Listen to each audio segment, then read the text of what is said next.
Good morning students. हम लोग class 9 motion पढ़ रहे थे। मोशन में हम लोगों ने पढ़ा था काफी चीजें, जैसे रेस पढ़ा था हम लोगों ने, मोशन पढ़ा था, उसका डिफिनेशन पढ़ा था, और क्या पढ़ा था तो लीनियर मोशन यानी टाइप ऑफ मोशन हम लोगों ने पढ़ा था, जिसमें हमने कहा था कि मेनली 3 टाइप ऑफ मोशन है जो आपको पढ़ना है। हालांकि इससे ज्यादा भी काइंड्स ऑफ मोशन है। और इसके बाद हम लोगों ने पढ़ा था फिजिकल क्वांटिटी, और क्या पढ़ा था जो यूनिट है किसका, मोशन का, या फिजिकल यूनिट पर जो हम लोग चर्चा किए थे।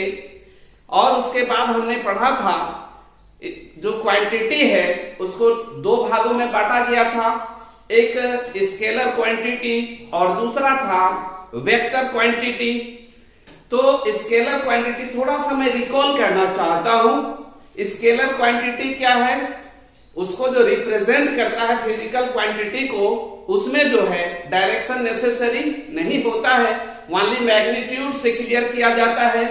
बट जो वेक्टर क्वांटिटी होता है उसमें क्या होता है तो मैग्नीट्यूड के साथ साथ डायरेक्शन भी दिया हुआ होता है स्टूडेंट्स। तो ये इन सब बातों को हम लोगों ने पढ़ा था। अब हम लोग थोड़ा सा पढ़ेंगे जो आपके सिलेबस में है।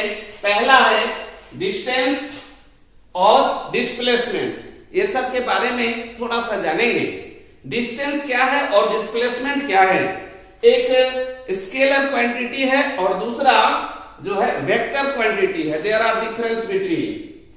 तो अब हम लोग थोड़ा सा डिस्टेंस पर चर्चा करते हैं स्टूडेंट्स। डिस्टेंस है क्या, जैसे मान लिया जाए हम लोग डिस्टेंस पर लेकर चल रहे हैं डिस्टेंस, तो मान लिया जाए कोई भी object, any motional object,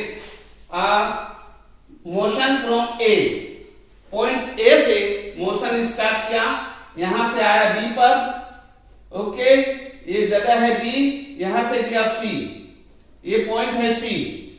suppose करिए कि ये है मान लेते हैं ये है 4 मीटर और ये है 3 मीटर।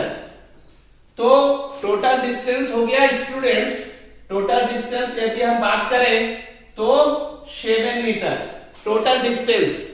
और इस सिचुएशन पे डिस्प्लेसमेंट भी 7 होगा।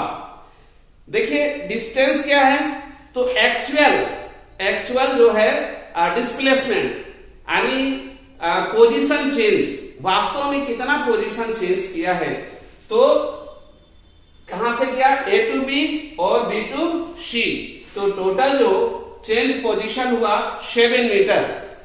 और अगर एक दूसरा सिचुएशन लेते हैं, सपोज करिए ए से चला, ए यहां पर आने के बाद रेक्टेंगुलर जो है दूसरे साइड में मुड़ गया, ये था 4 मीटर और ये है 3 मीटर, ए टू बी और बी टू सी, ठीक है। तो टोटल यहां पर भी टोटल डिस्टेंस हो गया क्या 7। एक्चुअल डिस्प्लेस या एक्चुअल चेंज पोजीशन आप कह सकते हैं। तो 4 + 3 यानी डिस्टेंस हो गया कितना 7, डिस्टेंस यानी डी हो गया 7 metre.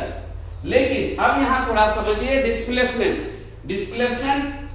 Initial point two final जो पोजीशन है इसको कहते हैं। यानी हमारा ये क्या होगा, यहां ए टू सी यानी नियरेस्ट जो डिस्टेंस होगा, इनिशियल और फाइनल पोजीशन का जो रियल डिस्टेंस होगा वही डिस्प्लेसमेंट कहलाता है। तो डिस्प्लेसमेंट आप यहां पर जो है पाइथागोरस यूज कर सकते हैं, और पाइथागोरस यूज करेंगे तो AC = क्या हो जाएगा, आपको पता है AC = √4² + 3² यानी 16 + 9 = 25 और 5 यानी क्या हो गया 5 मीटर, ठीक है स्टूडेंट्स। तो ये डिफरेंस होता है। इसमें देखिए, इसमें डायरेक्शन जो है डायरेक्शन नेसेसरी नहीं था, एक ही डायरेक्शन पे चल रहा था। अच्छा, या फिर यहां डायरेक्शन चेंज भी किया तो तो हम क्या यूज किए, खाली उसका मैग्नीट्यूड यानी परिमाण को केवल हम लिए, डायरेक्शन से कोई मतलब नहीं, जबकि यह क्या था, ए से बी और बी से सी। तो ये टोटल हो गया डिस्टेंस, बट डिस्प्लेसमेंट आप देख रहे हैं ए टू सी। तो आप क्या कह सकते हैं डिस्टेंस के बारे में, एक्चुअल चेंज पोजीशन। और डिस्प्लेसमेंट में आप क्या कह सकते हैं, तो initial distance between initial position and final position. तो स्टूडेंट्स आप मैं समझता हूं आपको समझ में आ गया होगा डिस्टेंस और डिस्प्लेसमेंट क्या है। आप डिस्टेंस को स्केलर क्वांटिटी के श्रेणी में रख सकते हैं या एग्जांपल में रख सकते हैं, जबकि डिस्प्लेसमेंट को आपको वेक्टर क्वांटिटी में रखना होगा। ओके स्टूडेंट्स, तो हम लोग अब नेक्स्ट देखेंगे स्पीड और velocity. What is speed and what is velocity, तो इस पर थोड़ी चर्चा कर लेते हैं। स्पीड क्या है, स्पीड आप एकदम डेली लाइफ में यूज करते हैं। व्हेन हम लोग जो है ये मोटरसाइकिल में चल रहे हैं या कार पे चल रहे हैं, तो हम लोग देखते हैं ना कि उसकी स्पीड क्या है। तो स्पीड यानी रेट ऑफ डिस्प्लेसमेंट, एक जगह से दूसरे जगह जो डिस्प्लेस कर रहे हैं उसका रेट क्या है। रेट कहे तो total distance by total time taken, ये हो गया स्पीड। उसमें केवल और केवल क्या लगता है, मैग्नीट्यूड लगता है, परिमाण लगता है। यहां डायरेक्शन, कोई वर्ड डायरेक्शन का जो यूज नहीं हुआ। तो ऐसे जो रेट ऑफ डिस्प्लेसमेंट है उसको आप डिस्प्लेसमेंट ना करके आप कह सकते हैं डिस्टेंस। तो इसका जो है यह भी रेट है और वेलोसिटी भी रेट है, बट ये क्या है, डिस्प्लेसमेंट का जो है रेट बतलाता है। चलिए थोड़ी सी इसकी चर्चा कर लें, इसको भी हम लोग देखते हैं कि यह वास्तव में है क्या, यानी स्पीड किसको कहेंगे और स्पीड का फार्मूला क्या है, क्योंकि उस पर जो है कुछ न्यूमेरिकल्स भी होने हैं। तो स्पीड, अभी हमने बात कही कि स्पीड है क्या। सपोज करिए एक कोई भी एक मोशनल ऑब्जेक्ट है, चलिए यहां से इधर जा रहा है, एक कार यहां से जा रही है। सपोज करिए कार को ही ले लेते हैं, ये कार है। अब ये पहुंचा बी पर, ए पर से चला बी पर पहुंचा है ये कार, ठीक है। ये कार पहुंच गया बी पर और उसके बाद फिर पहुंचा सी पर, सी पर पहुंचा ये कार, ओके। चलिए सी पर पहुंच गया। अब हम क्या देखते हैं, यहां से यहां का डिस्टेंस मान लेते हैं 10 किलोमीटर है, 10 किलोमीटर, और टाइम टेकन हो गया मान लीजिए 2 आवर लिया, और यहां से यहां का है मान लेते हैं 25 या फिर 30 है, सपोज करते हैं कि 30 है, 30 किलोमीटर। और हम जो है स्पीड, तो एक तो स्पीड यहां पर अगर हम लोग निकालना चाहेंगे, यदि हम यहां पर स्पीड देखना चाहेंगे तो 10/2 यानी 5। अगर हम यहां का स्पीड देखेंगे तो स्पीड क्या हो जाएगा, 10/2 is equal to 5 metre 5 kilometre per hour. अगर हम यहां पर देखें तो क्या हो जाएगा, 30/3 is equal to 10 kilometre per hour. तो आप देख रहे हैं ये है। इसी पे हम लोग यह भी जान ले एवरेज स्पीड। एवरेज स्पीड में हम लोग क्या देखेंगे, तो टोटल जो distance cover, total distance by total time, तो टोटल डिस्टेंस क्या हो गया, 10 + 30 बाय ये क्या हो गया 2 + 3 यानी 40/40, और यहां हो गया 5 यानी क्या आ जाएगा 8 किलोमीटर पर आवर। स्टूडेंट्स हम यहां बात कर रहे थे, अगर अलग अलग हम स्पीड जो है देखना चाहें तो यहां से A to B का स्पीड था 5 किलोमीटर पर आवर, सेकेंड में हमने देखा था 10 किलोमीटर पर आवर। लेकिन यदि हम एवरेज स्पीड की बात करें तो ये क्या हो जाएगा 8 kilometre per our. Okay students, यह बात थी स्पीड की। थोड़ा सा हम अब चलते हैं किस पर, तो वेलोसिटी। वेलोसिटी आप जानते हैं यह क्या है, वेक्टर क्वांटिटी का एग्जांपल है, यानी मैग्नीट्यूड के साथ साथ इसमें क्या जरूरत होगा, डायरेक्शन का। चलिए इसकी भी हम लोग चर्चा कर लेते हैं। मान लिया जाए एक ही स्टेट मोशन है, A टू B आया, A टू B और फिर B टू C गया। अब इसमें क्या होता है कि यहां टोटल डिस्टेंस था, अब इसमें लेंगे टोटल डिस्प्लेसमेंट, या फिर इसको वेलोसिटी को आप लिख सकते हैं जो है अलग अलग का अलग अलग स्पीड होगा एवरेज वेलोसिटी के लिए।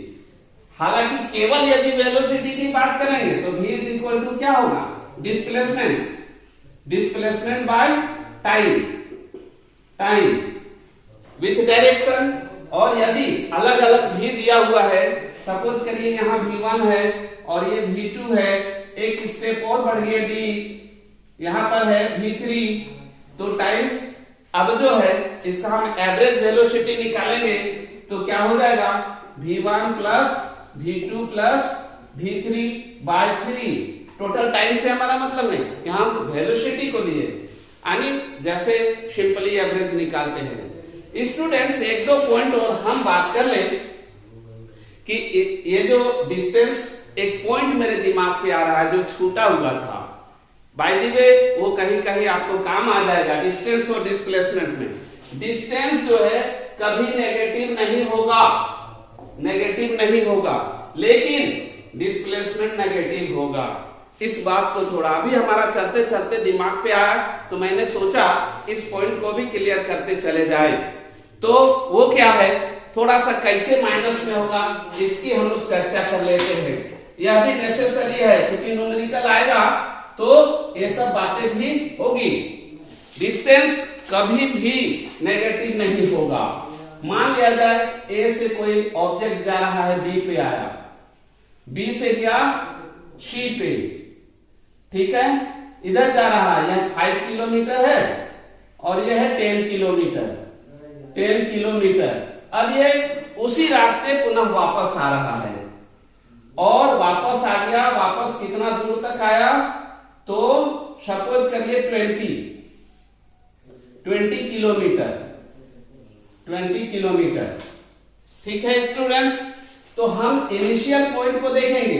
इनिशियल पॉइंट ये है, तो अगर डिस्टेंस की बात करें तो डिस्टेंस क्या होगा, 5 plus distance, not displacement, distance 5 plus 10 plus 20 is equal to हो गया 35। बट डिस्प्लेसमेंट की यदि हम बात करें तो क्या आ जाएगा, 5 प्लस 10 और माइनस, ये दूसरे अपोजिट डायरेक्शन पे आ रहा है तो कितना आ गया 20। तो स्टूडेंट्स आप क्या देख रहे हैं, 15 minus 20 is equal to -5 kilometre.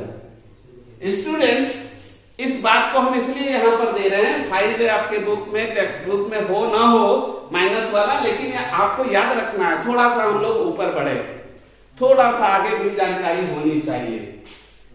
तो ये हो गया, आप लोग डिस्टेंस, डिस्प्लेसमेंट, स्पीड और वेलोसिटी पढ़ चुके हैं।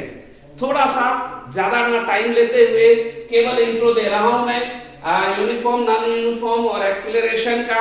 नेक्स्ट क्लास में हम लोग ग्राफ पढ़ेंगे और इक्वेशन पढ़ेंगे स्टूडेंट्स। चलिए, तो यूनिफॉर्म मोशन और non uniform motion. Uniform motion क्या है और नॉन यूनिफॉर्म मोशन क्या है। यूनिफॉर्म माने कांस्टेंट, यूनिफॉर्म मतलब कांस्टेंट, यदि उसका स्पीड चेंज नहीं हो रहा या वेलोसिटी चेंज नहीं हो रहा, 40 के रफ्तार पे गाड़ी जा रही है, एकदम एक्सीलेटर को शांत किए हुए है, चल रहे हैं 40 की स्पीड में, कोई चेंजिंग नहीं, तो इस प्रकार के मोशन को हम यूनिफॉर्म मोशन कहेंगे। बट नॉन यूनिफॉर्म मोशन, आपने देखा होगा यंग जनरेशन एक्सीलेटर कभी लिया, गाड़ी स्पीड हो रही है, धाए से ब्रेक लगाया, कम हो रहा है। तो इस टाइप का जो चेंजेबल स्पीड होगा या वेलोसिटी को समय समय पर चेंज करना पड़ रहा हो, या फिर न्यू जनरेशन ही क्यों, यदि हम मार्केट प्लेस में जा रहे हैं, भीड़ भाड़ वाली जगह है, तो कभी स्पीड कम कभी ज्यादा, जगह मिला स्पीड हो गया, जगह कम है या भीड़ भाड़ है तो स्लो हो गया। ऐसे सिचुएशन पे क्या हो गया, तो non uniform motion, that's clear, और कुछ नहीं है। अगला है एक्सीलरेशन। एक्सीलरेशन के बारे में जब इक्वेशन पढ़ेंगे तो डिटेल पढ़ेंगे, आज केवल इंट्रो। एक्सीलरेशन नाम से ही क्लियर होता है, यह एक्सीलेटर से बना हुआ है। आपने देखा होगा जैसे ही एक्सीलेटर को हम ज्यादा करते हैं, गाड़ी तेज हो जा रही है, यानी इंक्रीज वेलोसिटी, या फिर एक्सीलेटर को कम कर रहे हैं तो डिक्रीज वेलोसिटी, तो rate of change velocity is called acceleration. अब एक्सीलरेशन भी प्लस माइनस हो सकता है स्टूडेंट्स, अगर स्पीड घट रहा है तो एक्सीलरेशन नेगेटिव होगा, और यदि स्पीड बढ़ रहा है यानी रेट ऑफ इंक्रीजमेंट वेलोसिटी बढ़ रहा है तो वो क्या हो जाएगा, वो पॉजिटिव में आएगा। That's all students, next class में हम लोग इक्वेशन पढ़ेंगे। Okay, thank you.